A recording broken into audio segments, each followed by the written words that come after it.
ભાઈ આવતીકાલે બીજા સમાજોનું ઋણ આપણા ઉપર છે અને ઋણ ઉતારવા માટેના પ્રયત્નો સમાજ અને તમે બધા ભેગા રહીને કરજો. નક્કી કરે પેટા ચૂંટણીમાં કોંગ્રેસ પાર્ટી જે ઉમેદવાર નક્કી કરે એના ભેગો ઠાકોર સમાજ એ કંધે કંધો મિલાઈને મને વોટ આલ્યા એટલા ને એટલા હાલશે એવો ભરોસો હું તમારા ઉપર બધા ઉપર રાખું છું. હેલો મિત્રો, નમસ્કાર. વાવ વિધાનસભાની પેટા ચૂંટણી પહેલા ગેનીબેન ઠાકોરે ઠાકોર સમાજના એક કાર્યક્રમમાં એવું તે શું કહી દીધું જેનાથી લોકોમાં એ ચર્ચા થઈ રહી છે કે વાવ વિધાનસભા સીટ પર કોંગ્રેસમાંથી ઠાકોર સમાજના ઉમેદવાર નહીં આવે તો શું ઠાકોર સમાજ અન્ય સમાજના ઉમેદવારોને મત આપશે અને શું ગેનીબેન ઠાકોરને જે ઠાકોર સમાજે મત આપ્યા છે એ ગેનીબેન ઠાકોર અન્ય સમાજના ઉમેદવાર માટે ઠાકોર સમાજ પાસે મત માંગશે તો એ ઠાકોર સમાજ જેને ખોબલે ને ખોબલે ગેનીબેન ઠાકોરને મત આપ્યા હતા તો એ ઠાકોર સમાજ ગેનીબેનના કહેવાથી અન્ય સમાજના ઉમેદવારોને શું મત આપશે કે કેમ? આ માટે કોંગ્રેસ ઠાકોર સમાજને ટિકિટ નહીં આપે જે હાલ સૂત્રો દ્વારા માહિતી મળી રહી છે અને જે બી લોક ચર્ચા થઈ રહી છે અને જે બી કોંગ્રેસના ત્યાંના સ્થાનિક આગેવાનો છે તેમાં ચર્ચા થઈ રહી છે અને ગેનીબેન ઠાકોર જે કાર્યક્રમોમાં ભાષણ આપી રહ્યા છે, ઠાકોર સમાજને સંબોધી રહ્યા છે, એ દરેક ભાષણોને સાંભળતા વારંવાર એક મેસેજ સ્પષ્ટ કરી રહ્યા છે કે આપણે આપણું ઋણ ચૂકવવાનું છે. આપણી સાથે 18 વર્ષ રહ્યો છે માટે આપણે હવે એ ઋણ ચૂકવવાનો સમય છે એ આવી ચૂક્યો છે. એટલે આગળ ગેનીબેન ઠાકોરને પણ સાંભળવા છે. એટલે ગેનીબેન ઠાકોર જે ઠાકોર સમાજના કાર્યક્રમોમાં જઈ રહ્યા છે, જે બી સંબોધન કરી રહ્યા છે, તેના પરથી એક એવા અણસાર દેખાઈ રહ્યા છે કે વાવ વિધાનસભાની પેટા ચૂંટણીમાં ઠાકોર સમાજના ઉમેદવાર કોંગ્રેસમાંથી લગભગ છે એ નહીં જ હોય તો શા માટે નહીં હોય અને શા કારણોથી એવું લાગી રહ્યું છે કે ઠાકોર સમાજને ટિકિટ કોંગ્રેસમાંથી નહીં મળે એની વિગતે ચર્ચા આજના વિડીયોમાં આપણે કરવી છે. તો અમારી ચેનલમાં ભારતમાં અને ગુજરાતમાં જે બી ઘટનાઓ ઘટતી હોય છે તેને સરળ ભાષામાં સમજાવતા હોઈએ છીએ. આવા ને આવા વિડીયો જોવા માટે અમારી ચેનલને તમે સબસ્ક્રાઇબ કરી શકો છો. તમારું એક સબસ્ક્રાઇબ કરવું, તમારી એક સરસ મજાની લાઇક કરવી, તમારી એક સરસ મજાની કમેન્ટ કરવી, જેનાથી અમને છે આવા ને આવા વિડીયો બનાવવામાં પ્રોત્સાહન મળે છે. માટે બિલકુલ ફ્રી છે. અમારી ચેનલને સબસ્ક્રાઇબ કરી અને અમને તમે મદદ કરી શકો છો. વિડીયોની શરૂઆત કરીએ. તાજેતરમાં ગેનીબેન ઠાકોરે એક ઠાકોર સમાજના કાર્યક્રમમાં છે હાજરી આપી હતી. જે કાર્યક્રમ થરાદ આસપાસ વિસ્તારનો છે ગણવામાં આવે છે, જ્યાં કેપી ગઢવી પણ હાજર હતા, ઠાકરસિંહભાઈ રબારી પણ હાજર હતા, ગુલાબસિંહ રાજપૂત છે હાજર ન હતા કેમ કે ગેનીબેન ઠાકોરે કેપી ગઢવી અને ઠાકરસિંહભાઈ રબારીનું નામ લીધું છે અને એ કાર્યક્રમમાં ઠાકોર સમાજના લોકો હાજર હતા. ઠાકોર સમાજના લોકોને રિક્વેસ્ટ કરતા, વિનંતી કરતા ગેનીબેન ઠાકોર છે એવું તે શું બોલી ગયા જેનાથી લોકોમાં ચર્ચા ચાલી છે કે શું વાવ બેઠક પર કોંગ્રેસમાંથી ઠાકોર સમાજને ટિકિટ છે એ મળવાની શક્યતા જ નથી. વારંવાર ગેનીબેન ઠાકોર છે ઠાકોર સમાજની વચ્ચે જાય છે તો એ વાવ વિસ્તારોમાં જાય છે તો ત્યાં એક વાત છે એ કરતા જણાય છે કે આપણે હવે ઋણ ચૂકવવાનું છે. જે સમાજે આપણને ખોબલે ને ખોબલે મત આપ્યા છે તો હવે આપણે એ સમાજોને ઋણ ચૂકવવાનો સમય આવી ગયો છે. તો તાજેતરમાં જે ગેનીબેન ઠાકોરે ઠાકોર સમાજના કાર્યક્રમમાં જે સંબોધન આપ્યું છે જેનાથી આ ચર્ચાએ જોર પકડ્યું છે તેને તમે સાંભળો. એ સાંભળ્યા બાદ તમે પણ કહેશો કેમ કે તો વાતમાં દમ છે. તો જુઓ ગેનીબેન ઠાકોરે શું કહ્યું ઠાકોર સમાજના કાર્યક્રમમાં. આપણા વડીલ સામામાના આ એક આતરાના દિવસે દુઃખદ પ્રસંગે આપણે બધા ભેગા થયા છીએ ત્યારે માના આત્માને ભગવાન શાંતિ આપે, સ્વર્ગમાં એમના હામયા થાય, એમના દીકરા, એમના કુટુંબીજનો જે માતૃશ્રીના એક આ દુઃખદ પ્રસંગે આપણે એક પરિવારને આશ્વાસન આપવા માટે બધા આવ્યા છીએ ત્યારે જીવનને મરણ ભગવાનના હાથની વાત છે. કાલે બપોરે આપણે પણ કાલે બધા ઈદ માર્ગે જવાનું ત્યારે કોણ કેવું કર્યું એ આપણે એમના પ્રસંગો પાત આપણે એમને યાદ કરતા હોઈએ છીએ. વર્ધનભાઈ, પતુભાઈ ને એમનો સૌ પરિવાર માતૃશ્રીના આત્માને શાંતિ મળે એના માટે જે કાર્યો કરવાના હોય એ તો કરશે જ. પણ લોકસભાની ચૂંટણી પછી પહેલી વખત મળીશું અને લગભગ કોને કે 12 હોય, 17 હોય, 22 હોય, એ ઠાકોર સમાજ અને તમામ સમાજો આ વિસ્તારોએ તમારી દીકરી તરીકે, બેન તરીકે તમે ખૂબ મદદ કરી છે. અને છેલ્લે ઠાકોર સમાજ તો ખરો જ, પણ સમગ્ર જિલ્લાના તમામ સમાજોએ આપણા ઠાકોર સમાજ ઉપર ભરવો મૂકીને આ પહેલી વખત દિલ્હીના દરબાર સુધી તમારી એક ગરીબ દીકરીને તો એ આવતીકાલે બીજા સમાજોનું ઋણ આપણા ઉપર છે અને ઋણ ઉતારવા માટેના પ્રયત્નો સમાજ અને તમે બધા ભેગા રહીને કરજો. તમારા સુખ દુઃખની કાયમી ભાગીદાર બનીશું. અત્યારે દિલ્હી જવાનું હતું તો પણ આટલે આવવું પડે છે, મારી જવાબદારી છે. મને સંસદ છું પણ આવવું પડે મારે ગમે એટલું કામ બોલું કરીને. આજે આ કેપી સાહેબ આપણા વચ્ચે, ભાઈ ઠાકરસિંહભાઈ, એ કાયમી ગમે એટલી મુશ્કેલીઓ સહન કરીને પણ આપણા ભેગા કાયમી આપણો સમાજ સહન ના કરી કે એટલું બીજું સહન કર્યું છે કે નથી કર્યું? કર્યું છે. અને એટલા માટે એક હાથે આલવું ને એક હાથે લેવું. અને ચાક જરૂર પડે તો હું ઠાકોર સમાજને વિનંતી કરું છું કે એમનો બદલો ઉતારવામાં કાંઈ પાછા ના રહેતા. અને હવે તમને જેટલું જોતું હતું એટલું આલ્યું છે કે નથી આલ્યું? જોતું હતું એટલું બીજા સમાજે આલ્યું છે. અને આ એટલે પૂરું નથી થતું. કાલે બપોરે ફરી મારા માટે તમારે અહીંયા કરે પાછું લેવા દાવું પડશે ને? દાવું પડે, દાવું પડશે. અને એટલે કહું છું કે તમારે બધાને હું બોલાવી છે ખરી. આ થરાદ તાલુકાના નાયે બધાય છે, આગુવાનું છે, બધું કરશે ભાઈ, વાવ થરાદ બધું.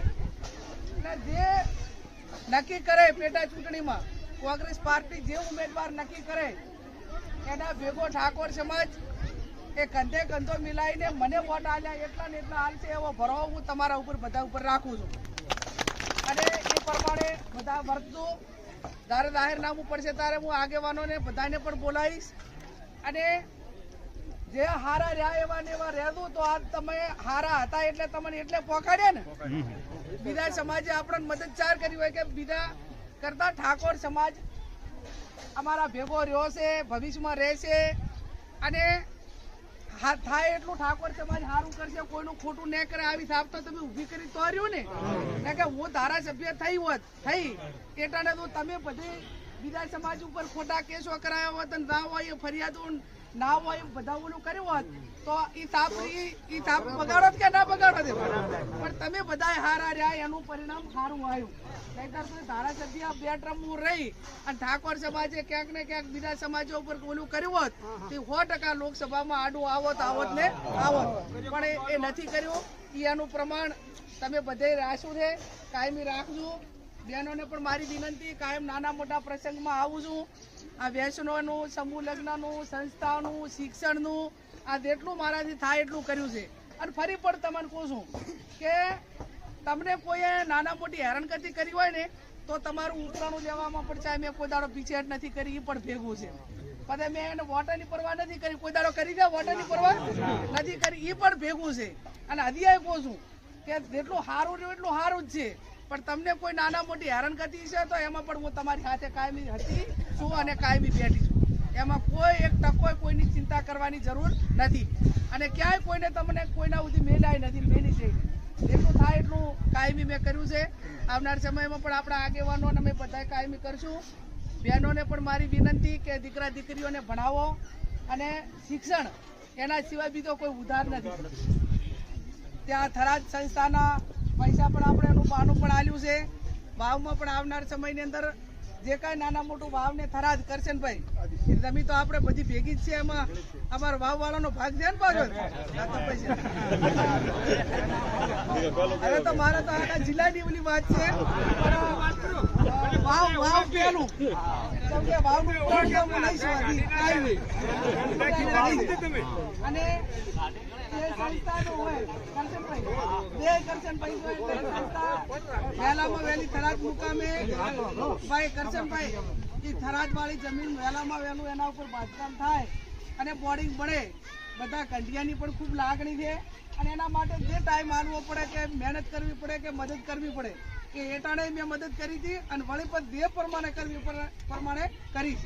અને સમાજ પણ એ જમીન ટાઈટ એન્ડ ક્લિયર થયા પછી વધારે નહીં તો ઘર દીઠ તમે 1000 1500 2,000 રૂપિયા આલશો ને તોય બોર્ડિંગ થઈ જાય છે ને અત્યારે હવે એવું કોઈ ઘર નથી કે વરમાં એક વખત 1000 રૂપિયા સમાજને ના આલી કે એવું કોઈ ઘર છે 1000 રૂપિયા તો આલી કે ના આલી અને એ પ્રમાણે આપણે એટાણે આયોજન કર્યું હતું ને આવનાર સમયમાં આ ઠાકરસિંહભાઈ 12 મહિનામાં 2 કરોડ રૂપિયા રબારી સમાજમાંથી ઉઘરાઈ અને થરાદ મુકામે 12 મહિનામાં બોર્ડિંગ પડાય કે ના પડાય 12 મહિનામાં 2 માળ તૈયાર થઈ ગયા અને આપણે 2 વર્ષથી 5 વર્ષથી તો એક માળ તૈયાર થશે કે નહીં થાય પણ કરશે તો કંઈક થશે એટલે જેમે જેમે મથીને એમાં પડી સંસ્થા વહેલી થાય એવા મારા પ્રયત્નો રહેશે ફરી માતૃશ્રીના આત્માને શાંતિ મળે. તો જે રીતે તમે વિડીયોમાં સાંભળ્યું, આવતીકાલે બીજા સમાજોનું ઋણ આપણા સમાજ પર છે, એ ઋણ આપણે પૂરું કરવાનું છે. એનો મતલબ આપણે શું કાઢી શકીએ કે જ્ઞાનીબેન ઠાકોર બનાસકાંઠા લોકસભા સીટ પર છે, એ જીત્યા. રબારી સમાજ, રાજપૂત સમાજ, ગઢવી સમાજ કે જે બી સમાજોએ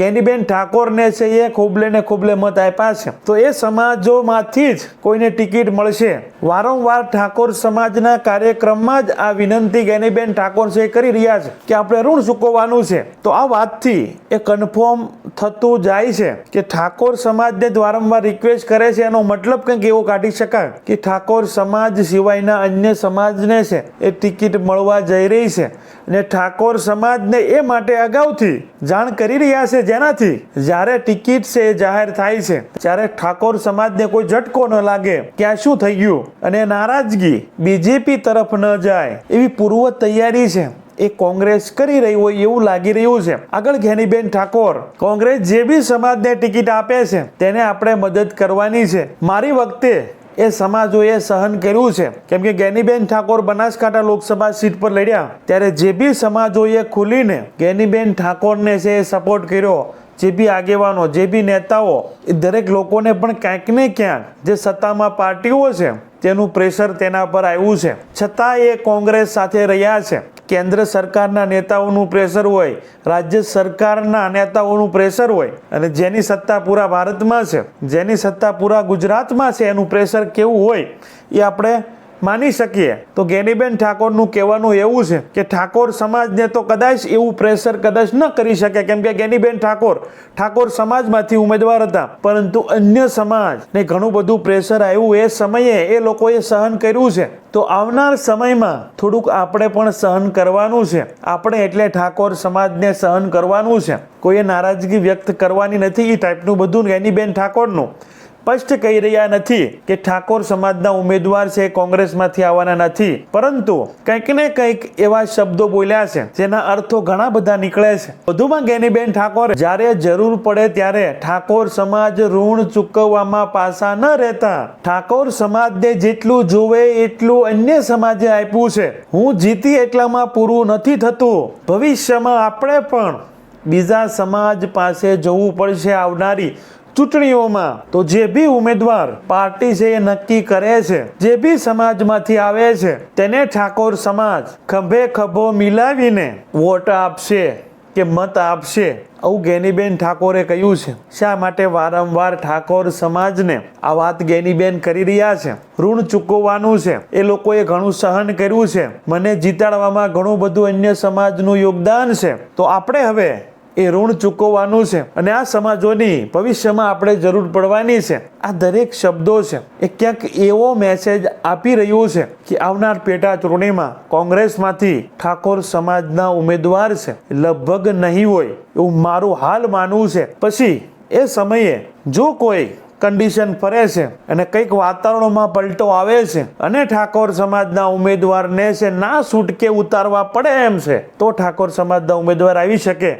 બાકી હાલના વાતાવરણ પ્રમાણે, મારા ખ્યાલ પ્રમાણે રબારી સમાજમાંથી, રાજપૂત સમાજમાંથી અથવા ગઢવી સમાજમાંથી જ ઉમેદવાર આવી શકે એવી શક્યતા પૂરેપૂરી છે. હવે જોવાનું એ રહેશે, જો કોંગ્રેસમાંથી ઠાકોર સમાજને ટિકિટ મળતી નથી તો લગભગ ભારતીય જનતા પાર્ટી છે એ ઠાકોર સમાજને જ ટિકિટ આપશે. અને જો ભાજપ પણ ઠાકોર સમાજને ટિકિટ આપતું નથી, અન્ય સમાજને ટિકિટ આપે છે, તો ઠાકોર સમાજ જ્ઞાનીબેનના કહેવાથી અન્ય સમાજના જે કોંગ્રેસના ઉમેદવાર છે એના તરફ વધારે ઢળશે. અને જો ભાજપ ઠાકોર સમાજને ટિકિટ આપે છે તો એ ઠાકોર સમાજમાં ગાબડું પાડવામાં ભારતીય જનતા પાર્ટી છે એ સફળ થશે.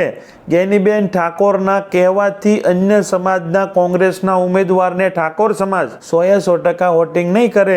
એટલે હાલ બંને પાર્ટીઓ દરેક વિચારણાઓ દરેક સોંગઠાઓ છે એ ગોઠવી રહ્યા છે. પરંતુ મારું એવું માનવું છે કોંગ્રેસ પાર્ટીમાંથી જો ઠાકોર સમાજ નથી આવતો, અન્ય સમાજના ઉમેદવાર આવે છે, પરંતુ ભારતીય જનતા પાર્ટી જો ઠાકોર સમાજને છે ટિકિટ આપે છે તો એને બેનિફિટ રહી શકે છે. અને અન્ય સમાજને જો ટિકિટ આપે છે તો કદાચ ઠાકોર સમાજ છે એ કોંગ્રેસ તરફ વધારે રહી શકે છે. બાદમાં ચૌધરી સમાજ પણ 60 થી 65 હજાર મતો છે એ પણ નિર્ણાયક છે. ચૌધરી સમાજમાંથી પણ ટિકિટોના દાવેદાર છે. ભારતીય જનતા પાર્ટીમાંથી ચૌધરી સમાજના ઉમેદવારને પણ ઉતારી શકે છે. પરંતુ હાલ ઠાકોર સમાજના ઉમેદવારને ટિકિટ આપે એવી પ્રબળ શક્યતાઓ છે એ જોવા મળી રહી છે ભારતીય જનતા પાર્ટીમાંથી. આ વિષય પર તમારું શું માનવું છે? શું આવું થઈ શકે? ગેનીબેન ઠાકોર છે ઠાકોર સમાજના કાર્યક્રમોમાં જઈને રિક્વેસ્ટ કરી રહ્યા છે આપણે ઋણ ચૂકવવાનું છે. દરેક સમાજોએ આપણને મતો આપ્યા છે તો હવે આપણો વારો છે, આપણે એને